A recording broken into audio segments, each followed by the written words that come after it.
అందరికీ నమస్కారం. నేను మీ హరిబాబు, గుంటూరు మిర్చి మార్కెట్ యార్డ్. ఈ వారం టాపిక్ ఇదండి సంగతి. చాలామంది రైతు సోదరులు కూడా ఏమండి పోయిన సంవత్సరానికి ఈ సంవత్సరానికి మార్కెట్ సరుకులు వచ్చేదానికి వ్యత్యాసం ఉంది, మార్కెట్ ధరల్లో కూడా చాలా తేడా ఉందండి. మార్కెట్ అప్పుడు ఇప్పుడు మార్కెట్కి చాలా తేడా ఉంది. ఇప్పుడు వస్తున్న కొత్త సరుకులు ముందు రోజుల్లో రేటు పెరిగే అవకాశం ఉందా? అసలు మార్కెట్ పొజిషన్ ఏంటి కొత్త సరుకులకి? పంట వాతావరణం కూడా చూస్తే చాలా తేడాగా ఉంది అని చెప్పేసి అంటాం. కొంతమంది రైతుల్ని నేను ఈ 5 రోజులు కూడా సోమవారం నుంచి శుక్రవారం దాకా ఈ మార్కెట్ ధరలు పర్యవేక్షణలో కొంతమంది రైతు సోదరులను కూడా నేను కలవడం జరుగుతుందండి. అసలు పంటలు ఎలాగుంటాయి ఏంటి, దాని గురించి ఎంత శాతం కొంత డ్యామేజ్ అయింది, ఎంత శాతం పంట వస్తుందండి అనేది కూడా నేను రైతు సోదరుల్ని వివరం కూడా కనుక్కోవడం జరిగిందండి. అవన్నీ కూడా మీతో నా వీడియో ద్వారా తెలియజేస్తాను. వీడియో లాస్ట్ వరకు చూడండి. ఇంకా మన ఛానల్ సబ్స్క్రైబ్ చేసుకుంటే ఖచ్చితంగా సబ్స్క్రైబ్ చేసుకోండి. అప్డేట్ ఇచ్చినప్పుడు మీకు నోటిఫికేషన్ వస్తుంది. లైక్ చేయకపోతే లైక్ చేయండి. ఇంకా డైరెక్ట్గా టాపిక్లోకి అనేది వెళ్ళిపోదాం. నేను రైతులను కలిసినప్పుడు ముందు సరుకుల గురించి మాట్లాడుకుందామండి. 2024 జనవరిలో ఎంత సరుకులు వచ్చినాయి, ఈ 2025లో ఇప్పుడు ఎంత సరుకులు వస్తున్నాయి అనేది కూడా మనం గ్యాదర్ చేసి నేను పాత వీడియోలు చూసి మీకు తెలియజేస్తున్నాను. 2024 జనవరి 5-6 తారీఖుల కానించి జనవరి లాస్ట్ వరకు ఎంత సరుకులు అంటే మినిమం 30,000 నుంచి 40,000 వరకు కొత్త సరుకులండి. అట్లా 10వ తారీఖు 15వ తారీఖు లోపల 60,000-70,000, పండగ వెళ్ళిన కానించి కూడా 80,000-90,000, లాస్ట్ దాకా కూడా 1,00,000 టిక్కే వచ్చిందండి.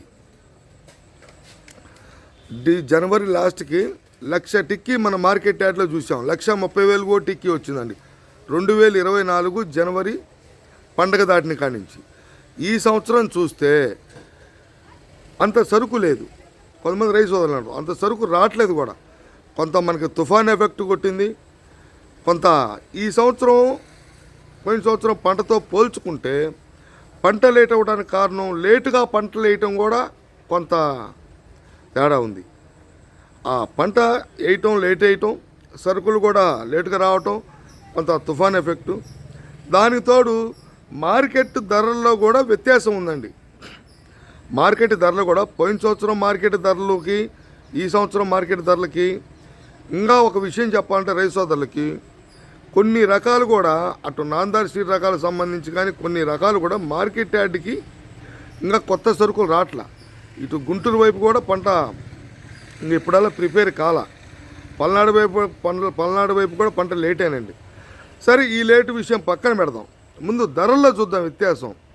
పోయిన సంవత్సరం తేజ మార్కెట్ చూసుకుంటే 15-16,000 కానించి మొదలై 20,000 పైన జరిగిందండి.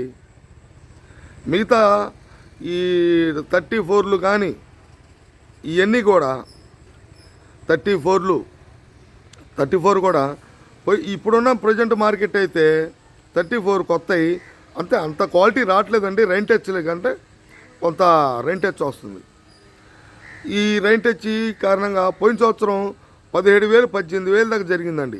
13-14,000 కానించి 334 సూపర్ 10. ఈ సంవత్సరం 13-14,000 చూస్తున్నాం మార్కెట్లో.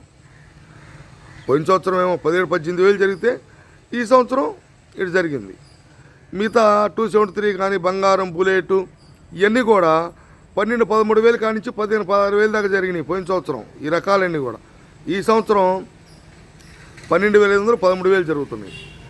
కొంత ఇది ఇట్లా వ్యత్యాసం ఉంది. ఈ కర్నూలు డీడీ 341లు ఇవన్నీ కూడా ఒక రకంగా పర్ల. కర్నూలు డీడీ కానీ ఈ 341 కొంచెం మార్కెట్లో పోయిన సంవత్సరం 17-18,000 దాకా వెళ్ళినా ఈ సంవత్సరం కొంచెం అందుబాటులో 1,000 తేడాతో జరుగుతుంది. దానితో దిగుబడి తగ్గింది. రైతుల్ని కొంత నేను అడగడం జరిగిందండి, దిగుబడి పరిస్థితి ఏంటి? కర్నూలు వైపు రైతులు కానీ ప్రకాశం వైపు రైతులు కానీ కలిసి నేను వాళ్ళతో విచారించిన విషయం మీకు చెబుతున్నా. ఏమండి, తామర, నల్ల తామర, బ్లాక్ ట్రిప్స్ స్టార్ట్ అయింది. ఎన్ని మందులు కొట్టినా ఫలితం కనబడతలేదు.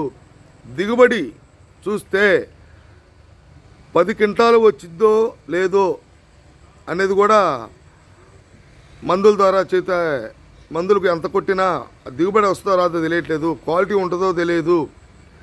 కొంతమంది రైతులు అడిగితే ఏమండి ఈ మందులు కొట్టే విధానంలో కొంత ఖర్చు పెరుగుతుంటే దిగుబడి ఎంత వచ్చిందో తెలియదు, ఉండవరకు కూడా కొద్ది గొప్ప మందులు వాడుతున్నామండి. దిగుబడి తగ్గిపోతే ఖర్చు పెరిగిపోతే ఉపయోగం మార్కెట్ చూస్తేనే ఇట్లా ఉంది కొత్తటికి. ఇప్పుడు ముందు రోజుల్లో ఇప్పుడే ఇట్లా ఉంటే సరుకులు పెరిగితే ఇంకా రేటు పెరగదేమో కొంతమంది వాళ్ళు రైతు సోదరులు అడుగుతున్న విషయం అండి. రేటు పెరిగితే పర్లేదు, రేటు పెరగకుండా ఉంటే మేము మందులు కొట్టి కూడా ఉపయోగపోవచ్చు అని చెప్పేసి పెద్దగా ఇంట్రెస్ట్ మిరప తోటల మీద ఇంట్రెస్ట్ అంటే చూపించటం చేస్తున్నామండి అని చెప్పంటే కొంతమంది ఎంత కొట్టినా కాడ మందులు ఈ నల్ల తామర ఏరుకుళ్ళు కూడా వస్తుంది, ప్రకాశం కర్నూలు వైపు బాగుందంటండి వస్తుంది. అందుకని ఆలోచనలో పడ్డామండి. మార్కెట్ చూస్తే ఇప్పుడు చూస్తే ఎలా ఉంది, తర్వాత ఎలా ఉంటుందో అని చెప్పేసి కొంతమంది రైతు సోదరులు కూడా పెద్దగా దాని మీద ఇంట్రెస్ట్ చూపించడం కూడా తగ్గిందని చెప్పి చెప్తున్నారండి. వాతావరణం కూడా అని చెప్తున్నారు కొంతమంది రైతు సోదరులు కూడా. ఇప్పుడు కొంత తుఫాన్ ఎఫెక్టు ఇప్పటికి వాస్తవం చెప్పాలంటే అండి, తుఫాన్ ఎఫెక్ట్ కారణంగా కావచ్చు ఇది ఇప్పుడు వచ్చే పంట కొద్ది గొప్ప రోజుకు వచ్చేసి 20,000 25,000 అట్లా వస్తున్నా క్వాలిటీ ఉన్న మిర్చి మార్కెట్కి చాలా తక్కువ అండి. ఆ క్వాలిటీ ఉన్న మిర్చి రావడం తక్కువే, కొద్దిగా మచ్చటైపోతుంది కొద్ది గొప్ప రకాలు. కొంత మార్కెట్ కూడా పెద్దగా సరైన ధర లేదని చెప్పేసి కొంతమంది రైతులు నా దగ్గర వాపోయారండి. ఇట్లా అండి, అందుకని నల్లి తామర ఉన్నా కానీ కొద్దిగా దిగుబడి తగ్గిద్ది, క్వాలిటీలు తగ్గుతాయి, పంట చేతికి వచ్చిన తర్వాత ఈ ఖర్చు ప్రభావం ఎక్కువైద్ది. ఇదంతా ఆలోచనలో పడ్డామని చెప్పడం జరిగింది. అటు బ్యాడ్కి రకాలు కూడా పోయిన సంవత్సరం 355 బ్యాడ్కి కూడా 18,000 19,000 20,000 జరిగింది. తేజ అయితే 20,000 దాటింది మార్కెట్. కాకపోతే పోయిన సంవత్సరం కొద్దిగా ముందాడు పంటలు వేసారండి. ఈ సంవత్సరం ఆ ఏసీల టైంలో ఎఫెక్ట్ కారణంగా మార్కెట్ ధర సరైన ధర లేకపోవటం వల్ల కొంత వాతావరణంలో వర్షాలు ఎక్కువ ఉన్నాయని చెప్పి కూడా కొంతమంది రైతు సోదరులు పంట లేటుగా వేయటం, ఆ లేట్ అవటం వల్ల ఆ లేటు ద్వారా కూడా కొంత ఏసీలు స్టాకులు కూడా ఎక్కువ ఉండటం, కొంత ఏసీలో పెట్టిన వాళ్ళు కూడా నష్టపోవటం కూడా జరిగిందండి. ఇవన్నీ తెలిసిన విషయాలే. కాకపోతే కొంతమంది రైతు సోదరులు ముందు రోజుల్లో అంటే ముందు రోజుల్లో పంట క్వాలిటీని బట్టి వచ్చే దిగుబడి నాణ్యతను బట్టి మార్కెట్ ఎప్పుడు ఎలా ఉంటుందో ఏ రోజు మార్కెట్ ఆ రోజు అండి. గుంటూరు మిర్చి మార్కెట్ ఆడు రైతు సోదరులు గమనించండి. టోటల్గా అయితే అటు కర్నూలు వైపు ప్రకాశం వైపు నల్లి తామర ఎక్కువగా ఉంది మార్కెట్. ప్రస్తుతానికైతే పోయిన సంవత్సరమే మంచి డిమాండ్గా ఉందండి. 2024లో 2025 వచ్చేసరికి కొంచెం మార్కెట్ ఎట్టుంది. ముందు సీడ్ రకాలకైతే పర్లేదండి, 1,500 ఎక్కువగా ఉంది. మిగతా రకాలకన్నీ కూడా 3-4 వేలు తేడా. సిజంటా బ్యాడ్కి కూడా పోయిన సంవత్సరం బాగుంది, 355 బాగుంది, 2043 బాగుంది పోయిన సంవత్సరం. ఈ సంవత్సరం నాకు పెద్దగా ఇప్పుడున్న ప్రజెంటు రేట్లకి పోయిన సంవత్సరం రేట్లకి కొన్ని రకాలకి 5-6 వేల రూపాయల తేడా కూడా కనపడింది. కొంత వైరస్ కారణం కూడా ఉంది, కొంత ఎక్స్పోర్ట్ కూడా పెద్దగా అనిపించలేదు. ఏసీ రకాలు కూడా కొంత స్టాకులు ఉన్నాయి. ఇదండి కొంతమంది రైతు సోదరులు అవగాహన కోసం మార్కెట్లో పోయిన సంవత్సరానికి ఈ సంవత్సరం వ్యత్యాసం, ఇప్పుడు జరుగుతున్న విధానాలు అయితే ఈ విధంగా ఉన్నాయి. ముందు రోజుల్లో ఏ విధంగా ఉంటుంది అనేది మరొక టాపిక్తో మళ్ళీ కలుస్తా. నమస్తే, మీ హరిబాబు, గుంటూరు మిర్చి మార్కెట్ యార్డ్.